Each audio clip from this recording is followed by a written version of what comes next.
Good afternoon, everybody. I hope my voice is audible.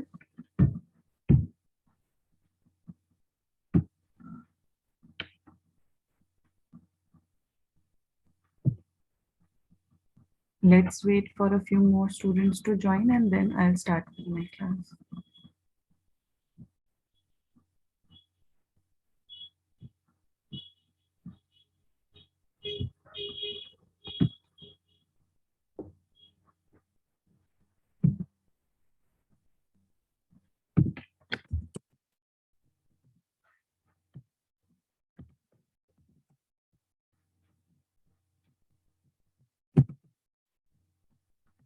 I hope my voice is clear to everyone.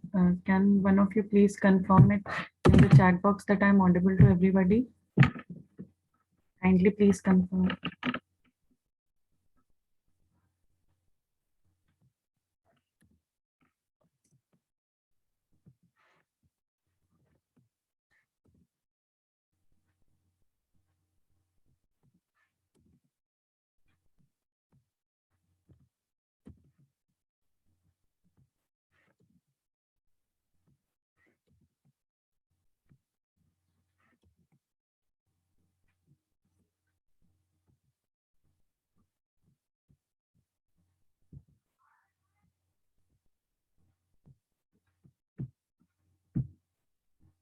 Okay, thank you for confirming that I'm audible. I'll be sharing my screen.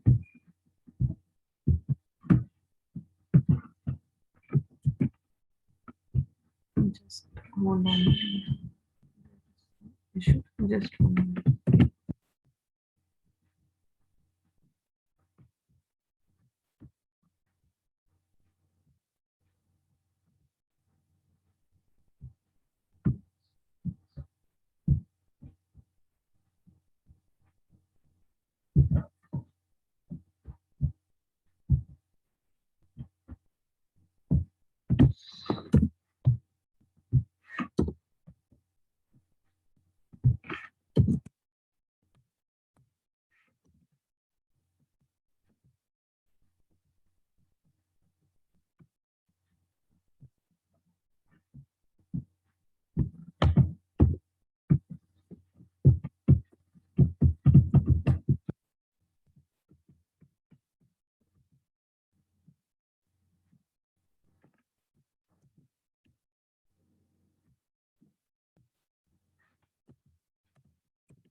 Okay. Is my PPT visible to everyone?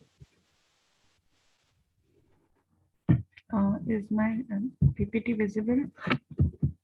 Yes, ma'am. Okay, thank you. I'm sorry there was some issue. I was not able to share it. So, okay. So in the last class, we were studying the timing diagram. In that, I had told you about the various steps that a microprocessor performs, which is opcode fetch, decoding, and execution. Okay. So we had also seen. Yeah.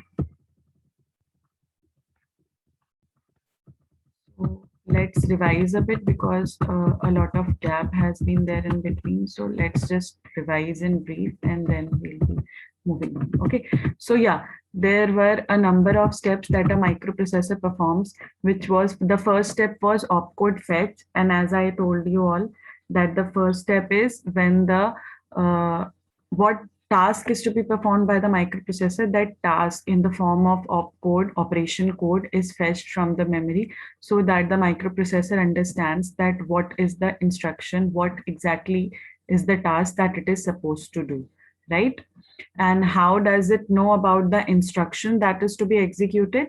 With the help of program counter, which is a register which exists in microprocessor, which stores the address of the next instruction that is to be executed. Okay, so this is from where the instruction is fetched. Okay, then it was decoding and execution. So now we had seen that there were a number of machine cycles in 8085 or other microprocessors. And what is meant by machine cycle? Each step in an instruction, each individual step in the whole instruction, from fetching to decoding to execution, each individual step in between is known as excuse me, is known as a machine cycle. Okay, whether a read operation is being performed or a write operation is being performed, each and every individual step is known as the machine cycle. Now, the question arises that what do I mean by read and write when I'm saying? So whenever a data is being read, it means that the data is being taken from the microprocessor, okay? And it is being sent to, the data is being taken from input output device or memory, and it is being sent to the microprocessor, okay? And when we are writing, the data is being sent from the microprocessor to the memory or input output device. Always remember it. When you are reading something, the data is being read by the microprocessor. And when we are writing something, the data is written by the microprocessor to some other thing. And what is that other thing? That can be the memory or the input output device. Okay. Now, these were the signals. These are the status signals that tell the microprocessor. These are the control and status signals that tell the microprocessor what exactly is it supposed to perform, right? These combinations will tell the microprocessor that what task it is supposed to perform. If these signals are being provided on these pins, you see, these signals exist as pins, okay? 8085 or other microprocessors, they are available in the form of ICs. So like 8085 is a 40 pin IC. So on the different pins, these signals are available. So whether you give 0, that is whether you activate. I think somebody's mic is on. Can you please kindly mute yourself, because static will come and disturbance will be created. Thank you. Okay. So on the pin, whether you activate it, okay, that is you give a signal 1 on that pin, or you do not activate it and 0 exists on that pin. Depending on that, on these pins, the microprocessor knows what instruction it is supposed to perform. So if on this pin, input output / memory bar pin, if you give 0, and on the S1 pin and S0 pin, you give 1, 1. So the overall combination, if it is 0, 1, 1, the microprocessor knows that it is supposed to perform the first step, that is the opcode fetch step. Okay, so these are the various combinations. You are supposed to memorize them. The first column is understandable. You do not have to like ratify it or anything, because the instruction itself is self-explanatory. Like if you are fetching an opcode, as I have told you many times, the opcode is all the programs, all the instructions are stored in the memory. So obviously opcode is nothing but the instruction that you have given.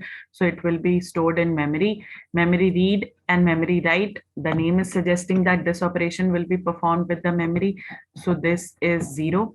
0 is what you see, IO / memory bar. So this memory bar explains that this bar sign explains that it is an active low signal. That means that this action will be triggered for 0. Okay. IO read, IO write, 1, 1. So this means whenever an input output operation is being performed, this pin should be active high. Okay. Interrupt acknowledge. We have studied the interrupt process in detail. So if the interrupt acknowledgement signal is being sent, so this pin will be high. Okay. These are the other combinations. Now let's proceed. as I have already told you that instruction cycle is divided into a number of machine cycles, and each machine cycle is divided into different T states. And what are the T states? The actual execution time for the individual intermediate steps for the machine cycle. Okay, one clock cycle for a microprocessor is equivalent to a T state. Okay, we all know, and when we'll study 8085, we'll study in detail that what is the clock cycle or T state for 8085. Every microprocessor works with a clock. Whenever you buy your phone also, you see that the clock speed is 2.5 gigahertz or whatever the clock speed is, the CPU speed. Okay, it depends on the clock. So we all know that these works on clock because the actions have to be synchronized. So a clock has to exist, internal clock. Okay, so the clock cycle of that processor gives you the T state. Okay, now instruction cycles in 8085, if we have to take the reference of any microprocessor, then only we'll be able to study the timing diagram.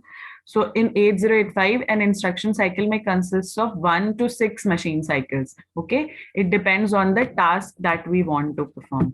So there can either be one machine cycle or there can be like up to 6 machine cycles. Now, what is machine cycle?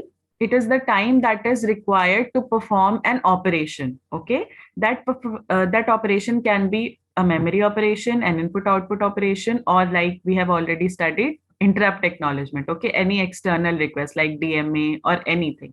So whenever that entire operation is being performed, that will be known as machine cycle. And in this diagram, you can see with the help of example that whether you are trying to fetch an opcode, whether you're trying to read from memory, these individual parts will be known as machine cycles.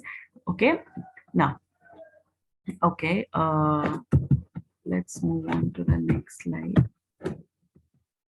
Okay, yeah, a T state lasts for 1 clock period. So this is very important. You have to understand that T state is equivalent to 1 clock period for a microprocessor. Okay, this I'll explain when we have studied timing diagrams in detail. Just hold on. Okay, these are the control and status signals that will be used when you'll be drawing the timing diagram. Okay, kindly listen to these carefully, because without knowing what they are and how they work, you'll not be able to draw the timing diagram. So the first thing that arises is address latch enable. This is an active high signal. Before understanding this signal, आपको थोड़ा backdrop पता होना चाहिए, like 8085 के बारे में. Okay, so when we were studying the architecture, the general architecture of the microprocessor, we studied कि उसमें buses होती हैं. Okay, and what were buses? They were electrical pathways that allow communication between peripherals and the microprocessor, and also in between different components of the microprocessor, right? So buses were electrical pathways that allowed communication in the microprocessor itself and with the peripherals also. Okay, so there were address buses, there were data buses, right? So what in 8085 what we have is the address bus is 16-bit long. Okay, kindly listen to it carefully. The address bus is 16-bit long and the data bus is 8-bit long. Okay, the address bus is 16-bit long and the data bus is 8-bit long. Okay, now as a designer, what do you want to do in your in any IC you're designing? You want to reduce the size, you want to reduce the cost.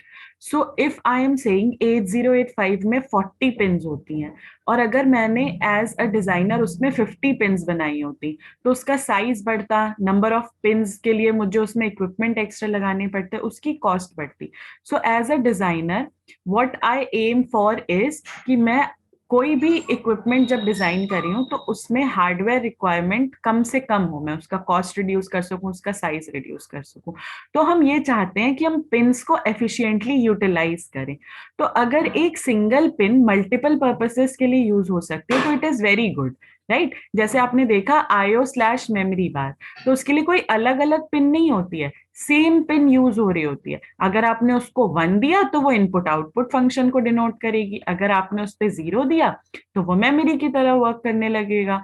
तो हमने क्या किया, एक pin को दो functions के लिए use कर लिया, इनपुट आउटपुट के लिए भी और मेमोरी के लिए भी। इससे क्या हुआ, मेरी एक सिंगल पिन से मैंने दो काम किए, तो मेरी आईसी की एफिशिएंसी बढ़ी क्योंकि मैंने कोई एडिशनल पिन नहीं लगाई और दो काम भी हो गए। तो यही मैं आपको समझाना चाह रही हूँ कि 8085 में 16 बिट की एड्रेस बस होती है, 8 बिट की डेटा बस होती है। तो हम क्या करते हैं, हमारी जो A0 से A7 तक की data bus, sorry address bus होती है, हम उस पे ही डेटा बस को मल्टीप्लेक्स कर देते हैं। मल्टीप्लेक्स क्या कर देते हैं कि दोनों पिन, मतलब ये 8 पिन्स कॉमन रहती हैं, AD0 से AD7, और हम माइक्रो प्रोसेसर को बताते हैं कि कब उन पिन्स पे एड्रेस आ रहा है और कब उन पिन्स पे डेटा आ रहा है। राइट, फिर से सुनो, 8085 में एड्रेस बस 16 बिट की होती है, डेटा बस 8 बिट की होती है। पिन, नंबर ऑफ पिन्स को सेव करने के लिए कि साइज ना बढ़े हमारी आईसी का और हम नंबर ऑफ पिन्स सेव कर पाए, उसके लिए हम क्या करते हैं, लोअर एड्रेस यानी A0 से A7 और D0 से D7 डेटा बस को मल्टीप्लेक्स कर देते हैं, और अब सिग्नल्स की हेल्प से माइक्रो प्रोसेसर को बताते हैं कि कब उन पिन्स पे या उन लाइंस पे, उन बसेस पे कब एड्रेस आ रहा है, कब डेटा। A8 से A15 वाली जो लाइंस होती है वो इंडिविजुअली एड्रेस ही कैरी कर रही होती है। तो हम इसको क्या कहते हैं, लोअर ऑर्डर एड्रेस बस और हायर ऑर्डर एड्रेस बस। ठीक है, A0 से A7 क्या कहलाएगा, लोअर ऑर्डर एड्रेस बस। A8 से A15 क्या कहलाता है, higher order address bus. Lower 8 bits, higher 8 bits. Lower 8 bits of address bus is multiplexed with the 8 bits of data. Okay, सो अब ये जब हमने देख लिया, उसके बाद अब हम देखते हैं कि ALE सिग्नल क्या होता है। अब आपको इस सिग्नल का सिग्निफिकेंस समझ में आएगा, क्योंकि इसी की हेल्प से हम माइक्रो प्रोसेसर को बताते हैं कि कब एड्रेस है उस लाइन पे और कब डेटा। ठीक, अच्छा, सबसे पहले आप कॉमन सेंस से सोचिए कि अगर आपको किसी लोकेशन से, चाहे वो मेमोरी हो चाहे इनपुट आउटपुट हो, चाहे आपको वहां से डेटा रीड करना हो चाहे माइक्रो प्रोसेसर को वहां कुछ डेटा राइट करना हो, आपको सबसे पहले तो उसका एड्रेस पता होना चाहिए, राइट, कि आपको कहाँ से डेटा रीड या राइट करना है। तो इसीलिए always the first step is कि आप अपनी वो मतलब मल्टीप्लेक्स एड्रेस और डेटा लाइन यानी A0 से A7 से पहले तो आप एड्रेस अलग करोगे, पहले आप उस लाइन से एड्रेस लोगे, और A8 टू A15 तो आपके पास अवेलेबल होता ही है।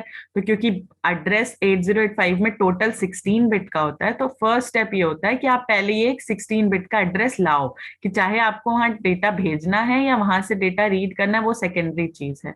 ठीक है, तो हम सबसे पहले क्या करेंगे, ALE सिग्नल की हेल्प से हम अपनी AD0 से AD7 लाइन पे जो मल्टीप्लेक्स्ड एड्रेस और डेटा के लिए होती है उससे हम एड्रेस अलग करेंगे। ठीक है, और फिर हम क्या करेंगे, एक लैच यूज करेंगे जो कि इस एड्रेस बिट्स को सेव करके रखेगा। लैच का क्या काम होता है, लैच का काम कुछ नहीं होता है, वो एक स्टोरेज डिवाइस होता है जिसमें आपने जो भी डेटा डाला है वो तब तक उसको स्टोर करके रखेगा जब तक कि आप उसमें नया डेटा ना भेज दो, आप उसको रिफ्रेश करके उसमें नया डेटा ना भेज दो। It is a storage device which stores the data till you have refreshed it and store replace the data with some new data। ठीक है, सिर्फ स्टोरेज के लिए यूज होता है। तो हम ALE सिग्नल की हेल्प से क्या करते हैं, एक लैच को इनेबल करते हैं जो क्या करता है, हमारे AD0 से AD7 मल्टीप्लेक्स लाइन से एड्रेस अलग करता है स्टार्टिंग 8 बिट का। ठीक है, उसके बाद हम फिर क्या करेंगे, अब आगे देखते हैं। आपने ALE सिग्नल की हेल्प से क्या किया, अपनी AD0 से AD7 लाइन से एड्रेस को अलग किया और आपके पास लोअर 8 बिट एड्रेस आ गया। अपर 8 बिट एड्रेस हमारे पास रहता ही है क्योंकि वो लाइन किसी से मल्टीप्लेक्स नहीं है ना। रीड सिग्नल, रीड बार लगाया हुआ है यहाँ मैंने, इसका मतलब क्या होता है, ये एक्टिव लो सिग्नल है और ये हमेशा क्या करेगा, आप क्या करोगे, इसकी हेल्प से डेटा को रीड करोगे, कहां से, मेमोरी लोकेशन से या इनपुट आउटपुट पोर्ट से। राइट सिग्नल क्या करता है मेरा, हमेशा क्या करेगा, माइक्रो प्रोसेसर से डेटा को लिखेगा, कहाँ लिखेगा, मेमोरी लोकेशन या इनपुट आउटपुट पोर्ट से। ठीक है, क्योंकि हम डेटा को रीड या राइट करने की बात कर रहे हैं तो इसमें हमेशा क्या यूज होगी, डेटा बस। ओके ना, इनपुट आउटपुट स्लैश मेमोरी बार मैंने आपको बताया सिंगल पिन यूज होती है, ये इंडिकेट करने के लिए कि हम इनपुट आउटपुट ऑपरेशन कर रहे हैं या मेमोरी। अब मैंने आपको बता दिया जिस भी सिग्नल पे बार होगा उसका मतलब वो एक्टिव लो सिग्नल है। वो कब वर्क करेगा? जब हम उस पे 0 देंगे। अगर किसी भी सिग्नल के ऊपर डैश या ये सेमी ये वाला सिंगल इन्वर्टेड कॉमा वाला साइन नहीं है या ऊपर बार नहीं लगा है, तो मतलब कि वो क्या है? Active high signal. मतलब वो कब वर्क करेगा? जब हम उस पे 1 देंगे। और जिसके ऊपर ये लगा हुआ है या बार लगा हुआ है वो क्या है? एक एक्टिव लो सिग्नल, यानी कब वर्क करेगा? जब हम उस पे 0 देंगे। तो यही चीज यहाँ लिखी हुई है कि अगर आपको इनपुट आउटपुट ऑपरेशन कराना है तो इस पिन पे 1 दीजिए, अगर आपको मेमोरी ऑपरेशन कराना था तो सेम पिन पे 0 दीजिए। S0 और S1 के बारे में मैं आपको बता ही चुकी हूँ। ये स्टेटस सिग्नल्स होते हैं जो कि ये बताते हैं, जिनका कॉम्बिनेशन हमें ये बताता है कि अब हम कौन सा ऑपरेशन करना चाह रहे हैं, हमारी मशीन साइकिल में कौन सा ऑपरेशन होने वाला है, राइट। अब हम नेक्स्ट स्लाइड देखेंगे।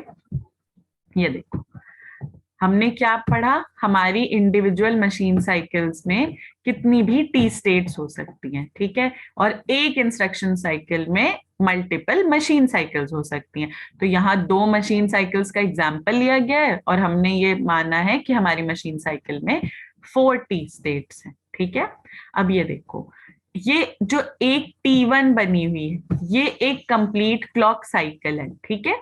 यूजुअली क्या होता है, हमारी क्लॉक साइकिल स्क्वायर वेव में होती है। आप लोगों ने भी देखा होगा कि आप जब टाइमिंग डायग्राम या कुछ पढ़ रहे होते हो तो यहाँ से ऐसे आपकी एक स्क्वायर वेव आ रही होती है, ठीक है। कि ये उसका लो बिट है और ये उसकी हाई बिट है। हाफ साइकिल के लिए वो लो होती है, हाफ साइकिल के लिए वो हाई होती है, ठीक। अब आप यहाँ देख रहे हो कि हमने यहाँ इसको एज के फॉर्म में बनाया हुआ है। तो इसलिए कि जब भी आप कोई एक प्रैक्टिकल सिस्टम डिजाइन करते हैं तो उसकी इनेबलिंग में जब आपने उसको सिग्नल दिया, सिग्नल डिवाइस ने रिसीव किया, उन सब के रिसेप्शन में और इनेबलिंग में कुछ ना कुछ टाइम लगता है, ठीक है। कुछ राइज टाइम लगता है, कुछ फॉल टाइम लगता है। तो जब हम आइडियल सिस्टम की बात नहीं कर रहे, जब हम प्रैक्टिकल सिस्टम्स की बात कर रहे हो तो उसमें कुछ ना कुछ, क्योंकि सिस्टम में लीडिंग या लैगिंग हो ही रही होती है, तो हम इन सिग्नल्स में एजेस बनाते हैं, ठीक है। अब देखो हमारा ALE सिग्नल आएगा, वो क्या होगा? T1 स्टेट में इनेबल हो गया। तो यानी T1 स्टेट में क्या होगा? हमको एड्रेस मिल जाएगा। कौन सा एड्रेस मिल जाएगा? लैच की हेल्प से AD0 से AD7 पे जो मल्टीप्लेक्स रहा होगा, ठीक है। तो यानी किसी भी साइकिल, जब भी हम टाइमिंग डायग्राम बना रहे होंगे या कोई भी मशीन साइकिल बना रहे होंगे तो उसकी T1 स्टेट में सबसे पहली चीज क्या होगी? आपको ALE सिग्नल इनेबल करना पड़ेगा और उसकी हेल्प से आपको एड्रेस मिलेगा, क्योंकि किसी भी इंस्ट्रक्शन को एग्जीक्यूट या डिकोड करने के लिए फर्स्ट स्टेप क्या होता है आपका? आपको उसका एड्रेस पता होना चाहिए। ओके, नेक्स्ट स्लाइड पे चलते हैं। हाँ, अब देखो ये हमें कैसे मिला, किस ड्यूरेशन में मिलेगा ये हमको? जब तक ALE सिग्नल इनेबल्ड होगा, ठीक है, क्योंकि उसके बाद तो ये लैच पे जाके स्टोर हो जाएगा। तो आपको ये कब मिला? ALE सिग्नल की हेल्प से मिला, क्योंकि ALE सिग्नल T1 स्टेट में इनेबल्ड होता है। तो ये सिग्नल भी आपको A0 से A7 वाला जो लोअर बाइट एड्रेस है, ये भी टाइमिंग डायग्राम में आपको कब मिल रहा होगा? T1 ड्यूरेशन में। तो देखो हमने AD0 से AD7 सिग्नल में से क्या ले लिया? A0 से A7 कैसे ऑब्टेन कर लिया? एड्रेस लैच इनेबल सिग्नल की हेल्प से। ओके, अब देखो अगला हम जब टाइमिंग डायग्राम ड्रॉ करेंगे तो हम क्या बनाएंगे? D0 से D7 की डेटा बस, ठीक है। डेटा बस बनाने के लिए कोई दिक्कत नहीं होती है हमको। क्यों दिक्कत नहीं होती है? क्योंकि हमें एड्रेस मिल गया है। तो हमें अब बस ये डिसाइड करना है कि हमें डेटा रीड करना है या राइट। उसके बाद हम अपना डेटा जो है वो रीड या राइट कर सकते हैं, ठीक है। किसकी हेल्प से? D0 से D7 डेटा बस की हेल्प से। ये हमें किस किस टी स्टेट में मिलता है? T2 से T3। ओके, याद रखो कौन सी टी स्टेट्स में मिलता है? T2 से T3। अब ये डिपेंड करेगा कि आपको डेटा रीड करना है या डेटा राइट करना है। तो अगर आपको डेटा रीड करना है तो आपको वो कहीं ना कहीं से रीड करने के लिए पहले प्रोसेसर को बताना पड़ेगा कि उसको मेमोरी से करना है या इनपुट आउटपुट डिवाइस से। उस लोकेशन को आइडेंटिफाई करना पड़ेगा। तो उस लोकेशन के आइडेंटिफिकेशन में माइक्रो प्रोसेसर को टाइम लगता है। उस टाइम को हम क्या कहते हैं? एक्सेस टाइम, ठीक है, इसीलिए ये जो T2 स्टेट है वो खाली है, क्योंकि जब डेटा रीड हो रहा होता है तो एड्रेस मिलने के बावजूद माइक्रो प्रोसेसर को कुछ टाइम लगता है उस लोकेशन को आइडेंटिफाई करने के लिए कि मेमोरी से करना है या इनपुट आउटपुट डिवाइस से। तो एक टी स्टेट हमारी खाली चली जाती है बीच में, और डेटा रीडिंग कब से शुरू होती है, T3 से। ठीक है, तो इसीलिए हमारा, और इस ड्यूरेशन को क्या कहते हैं कि एड्रेस पता चलने के बावजूद माइक्रो प्रोसेसर को टाइम लग गया डेटा को रीड करने में मेमोरी से या किसी इनपुट आउटपुट डिवाइस से, इसको हम कहते हैं एक्सेस टाइम। ठीक है, और इस केस में हमारी डेटा रीडिंग T3 से स्टार्ट होती है। ये अच्छा, ये जो रीडिंग है कि हो सकता है कुछ डिवाइसेस में T2 के मिड से भी स्टार्ट होने लग जाए, ये आपके प्रोसेसर की स्पीड पे डिपेंड करता है। हर प्रोसेसर की अलग स्पीड होती है, उसकी स्पीड पे डिपेंड करेगा। बट हाँ, डेटा रीड ऑपरेशन है तो एक्सेस टाइम लगेगा ही लगेगा। अब कितना लगा वो उस प्रोसेसर की स्पीड पे डिपेंड करता है ना। राइट ऑपरेशन में क्या होगा, क्योंकि राइट ऑपरेशन का मतलब मैंने क्या बताया, प्रोसेसर कर रहा होगा, आपका आपका सीपीयू सेंड कर रहा होगा डेटा या तो इनपुट आउटपुट डिवाइस पे या मेमोरी पे। तो ये डेटा ऑलरेडी कहाँ स्टोर्ड होगा, रजिस्टर्स में, और रजिस्टर्स भी कहाँ होते हैं, सीपीयू में ही होते हैं। तो ये डेटा इमीडिएटली अवेलेबल हो जाता है हमारी डेटा बस पे। ठीक है, क्योंकि ऑलरेडी रजिस्टर्स में था इंटरनली सीपीयू में ही, तो सीधा सीधा वहां से डेटा बस पे चला गया। तो जैसे ही आपको एड्रेस पता चला कि आपको डेटा राइट कहाँ करना है, ठीक है, आपने फौरन डेटा बस पे डेटा डाल दिया। ठीक है, यही चीज यहाँ थ्योरी के फॉर्म में भी लिखी है, तो जब मैं इसकी पीडीएफ आज शेयर करूंगी तो आप लोग पढ़ सकते हो कि हमारा क्या होता है। जैसे ही डेटा रीड करना होता है मेमोरी या इनपुट आउटपुट डिवाइस से, तो हमें उसको सिलेक्ट करना पड़ता है। ठीक है, तब डिवाइस क्या करेगा, उसको पुट करेगा डेटा बस पे। ठीक है, तो इसमें कुछ टाइम लगता है, इस टाइम को हम क्या कहते हैं, एक्सेस टाइम। राइट साइकिल में ऐसा कुछ नहीं करना पड़ता, क्योंकि रजिस्टर सेट में माइक्रो प्रोसेसर में ऑलरेडी डेटा था, तो वो डायरेक्टली इसको डेटा बस पे कर देता है, इसको कुछ टाइम नहीं लगता। ठीक, ओके। अब देखो, अब हमारा क्या है, एड्रेस बस की लाइन हो गई A8 टू A15। ठीक है, ये तो अवेलेबल रहती ही है, क्योंकि इसके लिए कोई मल्टीप्लेक्शन या सॉरी मल्टीप्लेक्सिंग या कुछ ऐसा टास्क था नहीं, तो ये हमारी एंटायर ड्यूरेशन तक रहती है अवेलेबल। एक्सक्यूज मी, तो ये हमारी एंटायर ड्यूरेशन के लिए अवेलेबल रहती है, राइट। ओके ना। अच्छा, एक और इम्पॉर्टेंट चीज, आप यहाँ ये देख रहे हो कि आपने ये जो एड्रेस देखा है वो आपका A8 से A15 T1 T2 T3 line तक अवेलेबल है। ठीक है, उसके बाद T4 में अवेलेबल नहीं है। तो ये क्यों ऐसा, क्योंकि देखो मैंने आपको क्या बताया, हमें किसी भी इंस्ट्रक्शन के एग्जीक्यूशन या डिकोडिंग के लिए क्या करना था, सबसे पहले उसका एड्रेस पता होना चाहिए था, राइट। तो T1 पे आपको A0 से A7 मिल गया, A8 टू A15 आपके पास तीनों साइकिल्स के लिए अवेलेबल है ही। तो अब आप क्या करोगे, आपके पास A0 से A15 यानी आपको 16 बिट का एड्रेस मिल गया, जहां से आपको चाहे तो डेटा रीड करना था या जहां पे आपको डेटा राइट करना था। ठीक है, तो इसलिए ये जरूरी है कि ये address A8 to A15 T3 तक अवेलेबल रहे, क्योंकि T3 तक आप डेटा रीडिंग या राइटिंग का टास्क कर रहे होते हो। तो अगर माइक्रो प्रोसेसर के पास ये एड्रेस अवेलेबल ही नहीं रहेगा तब तक, T3 साइकिल तक, तो वो कैसे वहां डेटा रीड या राइट करेगा। तो यानी जब तक रीड या राइट हो ना जाए ऑपरेशन T3 साइकिल तक, तब तक A8 टू A15 अवेलेबल रहना चाहिए। ठीक, अब कुछ लोगों को कंफ्यूजन होगा कि ALE सिग्नल तो सिर्फ T1 साइकिल में था, तो फिर हमारे पास A0 से A7 कैसे अवेलेबल रहा। तो मैंने आपको बताया था, एड्रेस लैच इनेबल क्या करेगा, A0 से A7 अलग कर देगा, उसके बाद वो एड्रेस लैच में स्टोर्ड रहता है, तो आपके पास A0 से A7 भी अवेलेबल रहेगा और A8 से A15 भी अवेलेबल रहेगा। तो ओवरऑल ये 16 बिट का एड्रेस आपके पास T3 स्टेट तक हमेशा अवेलेबल रहेगा। ठीक, अब नेक्स्ट पे चलते हैं, इनपुट आउटपुट मेमोरी बार और S0 S1। I am sorry, यहाँ मुझे मेमोरी के बाद सिंगल इन्वर्टेड कॉमा आना चाहिए था, यहाँ स्टार बन गया, मैं इसको चेंज कर दूंगी जब आप लोग को पीडीएफ शेयर करूंगी। एक सिंगल फॉर्मेट फॉलो करिएगा, अगर आप लोग का रिटर्न एग्जाम होता है तो आप या तो बार लगाइएगा या सिंगल इन्वर्टेड कॉमा लगाइएगा, ऐसे अपने आंसर शीट में चेंज मत करिएगा। ओके ना, इनको हम क्या कहते हैं, स्टेटस सिग्नल्स। ये बताती हैं कि कौन सी मशीन साइकिल चल रही है। ठीक है, T1 स्टेट की बिगनिंग पर ही इनको एक्टिवेट कर दिया जाता है, जिससे कि माइक्रो प्रोसेसर को पता चल जाए। ठीक है, आप ये देख रहे होगे कि इसकी ये जो फॉलिंग एज है, जहां से ये, अगर मैं ये कह रही हूँ कि मेरा माइक्रो प्रोसेसर फॉलिंग एज से ट्रिगर होता है, ठीक है, आप चाहते तो इसको राइजिंग एज से भी बना सकते थे, इस पल्स को उल्टा करके, मतलब आप यहां से भी शुरू कर सकते थे। ये आप डिसाइड करेंगे कि आप फॉलिंग एज वाला माइक्रो प्रोसेसर दिखाना चाह रहे हैं या राइजिंग एज वाला। ठीक, तो आप देख रहे हैं जैसे ही ये फॉलिंग एज से ट्रिगर हो रहा है, तो जैसे ये इस हमारे माइक्रो प्रोसेसर को पता चला कि उसको इनेबल किया गया है, हमारा ये सिग्नल्स भी फॉरन अवेलेबल हो गए। क्योंकि अगर ये अवेलेबल नहीं होते तो माइक्रो प्रोसेसर को पता ही नहीं होता कि उसको काम क्या करना है। ठीक है, क्योंकि वो कंफ्यूज रहता। अगर आपने आईओ और मेमोरी बार वाले सिग्नल पे 1 या 0 नहीं दिया होता तो उसको पता ही नहीं होता कि मतलब उसको मेमोरी ऑपरेशन करना है या इनपुट आउटपुट ऑपरेशन करना है। अगर आपने S0 S1 पे 1 1 नहीं दिया होता तो उसको पता ही नहीं होता कि उसको ऑपकोड फेच ऑपरेशन करना है। वो कंफ्यूज रहता है कि उसको मेमोरी रीड करना है, मेमोरी राइट करना है, क्या करना है। तो जैसे ही हम अपने माइक्रो प्रोसेसर को एक्टिवेट करते हैं, ओके, अगर क्लास अगर मीटिंग एब्रप्टली एंड होगी तो काइंडली रीजॉइन। ठीक है, अगर उससे पहले सेशन कंप्लीट हो गया तो गुड, बट अगर एब्रप्टली एंड हो जाए तो काइंडली रीजॉइन। ओके, सो ये हमारा स्टेटस सिग्नल्स हो गए। अब देखो, रीड राइट बार क्या करता है। री एक सेकेंड, हाँ, तो रीड राइट बार क्या करता है, ये डिसाइड करता है कि डेटा ट्रांसफर का डायरेक्शन क्या होगा। मतलब क्या, कि मेमोरी से और इनपुट आउटपुट डिवाइस से माइक्रो प्रोसेसर में आएगा, यानी कि हम रीडिंग करेंगे, या माइक्रो प्रोसेसर मेमोरी और इनपुट आउटपुट डिवाइस पे जाएगा कि हम राइट करेंगे। ठीक है, इसमें सबसे इंपॉर्टेंट बात है कि आप सेम टाइम पे दोनों ऑपरेशंस परफॉर्म नहीं कर सकते।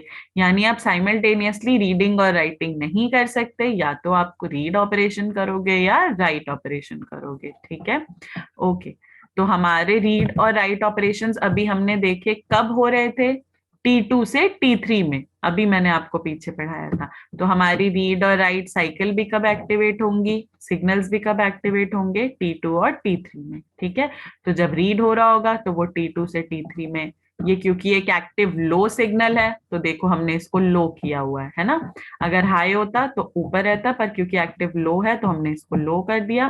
T3 के एंड होते ही जब रीड सिग्नल कंप्लीट हो गया, ये साइकिल अप हो गई मिडिल से। ठीक, वैसे ही राइट साइकिल में देखो तुम, T2 के एक्टिवेट होते ही क्या हुआ इसमें, ये इसमें क्या हुआ, ये एक्टिवेट हो गया राइट सिग्नल। ओके, अब हम एक टाइमिंग डायग्राम देख लेते हैं, जिससे कि हमें पता चल जाए कि हमने जो इतने सारे सिग्नल्स पढ़े उनको हम डायग्राम में एक्चुअली इंप्लीमेंट कैसे करते हैं। ये तो हमने क्या पढ़ा, एक बैकड्रॉप पढ़ा जिनकी हम टाइमिंग डायग्राम में ये सिग्नल्स ड्रॉ करते हैं। अब हम एक्चुअली एक सिग्नल पढ़ लेते हैं, एक मशीन साइकिल पढ़ लेते हैं। तो सबसे पहले ही पढ़ लेते हैं ऑपकोड फेच मशीन साइकिल। ठीक है, तो अब देखो, एक second, I hope this diagram is visible. सबको क्लियरली दिख रहा होगा ये डायग्राम।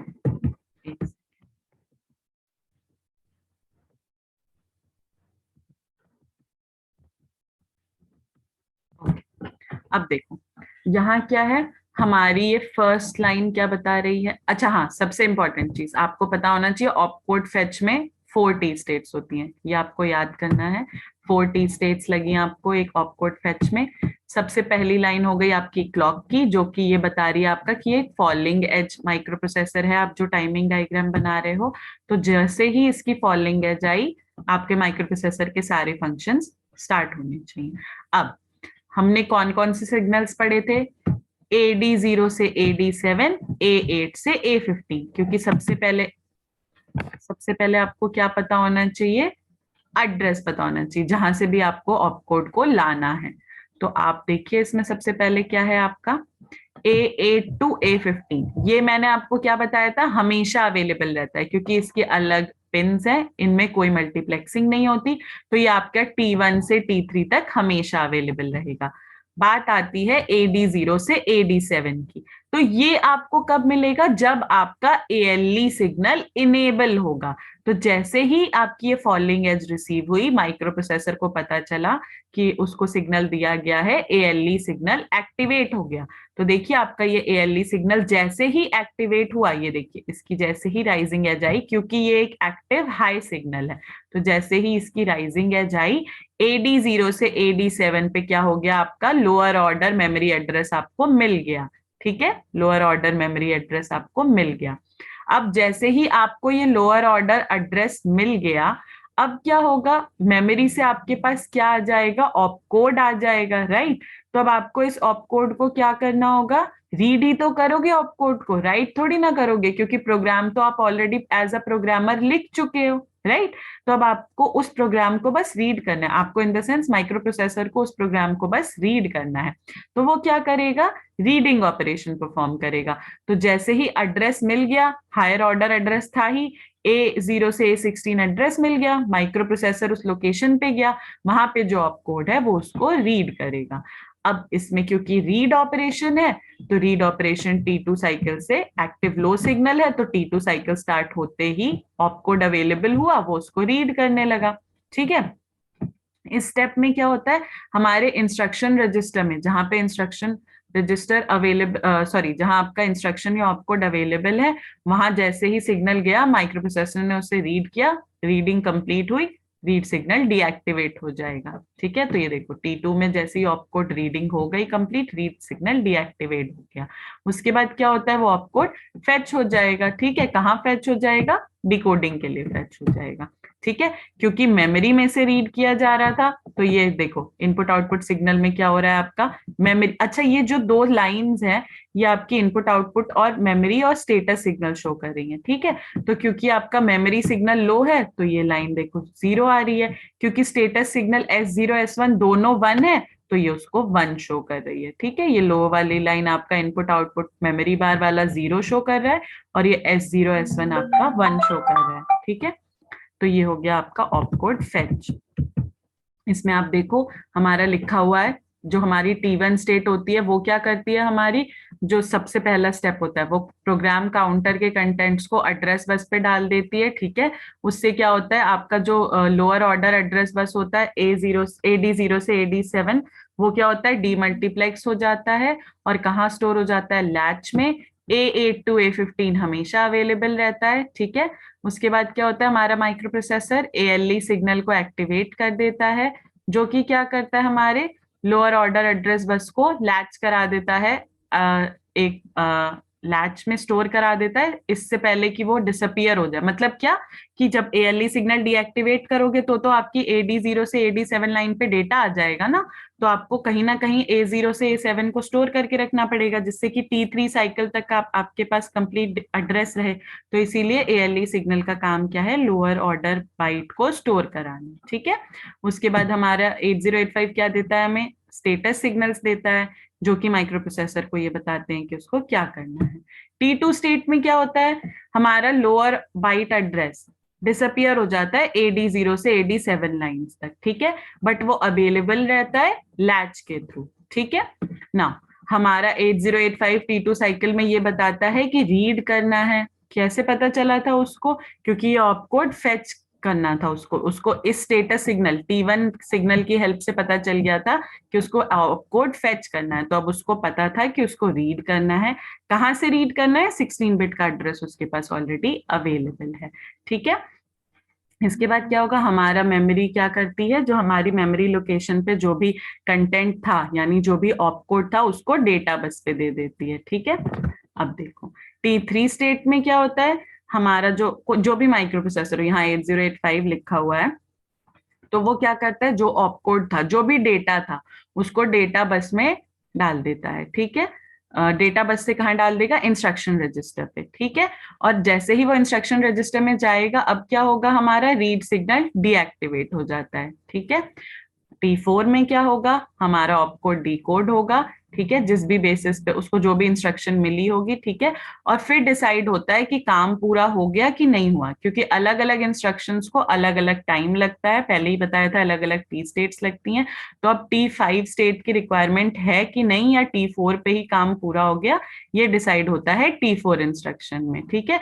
अगर 1 बाइट इंस्ट्रक्शन होती तो वो T4 में काम हो जाता, अगर 2 बाइट की होती तो फिर हमें आगे की टी स्टेट्स भी लगती, ठीक है। तो ये हमारा पूरा 8085 का टाइमिंग डायग्राम है, ठीक है। आज हमने सिर्फ ऑपकोड फेच का देखा है, कल हम बाकी और भी देखेंगे, मेमोरी रीड, मेमोरी राइट, इन सब के देखेंगे। उसके बाद हम देखेंगे कि और क्या काम होते हैं, जैसे ये आपका अलग अलग एग्जाम्पल्स लेके हम समझने की कोशिश करेंगे, ठीक है। अच्छा, ये जो मैंने डायग्राम पहले आपको सेंड किया था, इसमें ये जो 20H और 4FH है, ये आपको एक्सप्लेन करने के लिए है कि हमारे एड्रेस बसेस कैसे डिसाइड होते हैं, ठीक है। तो इसमें ऐसा कुछ कंफ्यूज मत होइएगा, एड्रेस का एग्जाम्पल है ये बस, ओके। तो चलो, आज हमने क्या पढ़ा, ऑपकोड फेच पढ़ा, ठीक है। किसी को कुछ भी कंफ्यूजन है इसमें, किसी को कुछ भी क्वेश्चन पूछना है, कुछ कंफ्यूजन है तो प्लीज आप लोग चैट बॉक्स में पूछ सकते हैं। Is it clear? Opcode fetch का timing diagram, is it clear to everybody? Does anyone have any confusion? अच्छा, रिगार्डिंग ट्यूटोरियल, एक ट्यूटोरियल की क्लास हुई थी, तो आई होप आप लोगों ने अपना उतने क्वेश्चंस कंप्लीट कर लिए होंगे। जैसे ही इस वीक की ट्यूटोरियल क्लास होगी, मैं आप लोगों